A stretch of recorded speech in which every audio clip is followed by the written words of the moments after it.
Omukoro gwo kutongoza ebyombeko ebi gushikirwe habebembeza barimo omunyishengero wa Isingiro House Honorable Alex Byarugabakunda akwatanisa n'omuhwezi wa RDC Benon Majenyi Mutungi hamwe na chairman w'entebe ya katano Aron Turahi abatayira amashomero agatungire ebyombeko bisya.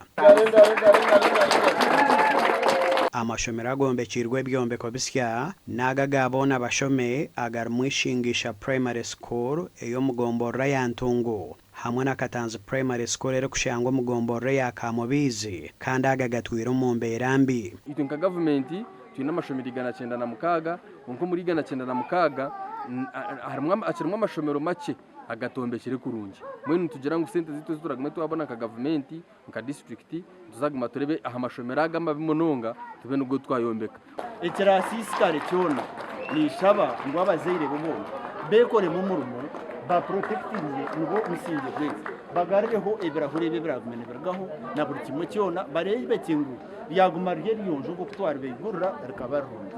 Okombeka ebyombeko ebi kukurirwa hansi ya programme ya School Fees Facility Grant eri kushajukwa government ya Uganda.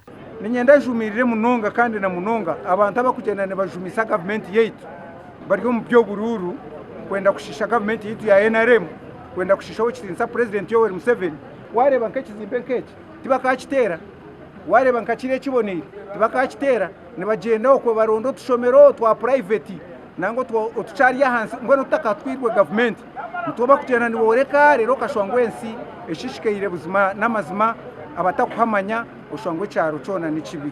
Nyenda ko kusima government ahabo ibyo ne biriyo netkorora Isingiro district ahabo kuba akasenda ketwerezo education department kariyo nikagezeho kutwera kugira ngo amashomero gitagatwire garukubi at least kumeni tuntombekaho make ukakayiturije gwakorora gona. Mukuru w'ishomero rya Ishingisha primary school asimira habwo kubombekera ebyombeko ebyo murembe tuhebize bitcayinemu no kuburwa ubutaho rw'abashomesa nibataha umumaka bona when sima government abinte ryo kozire kandi egumizemu etwongereho rero tusime government ya movement.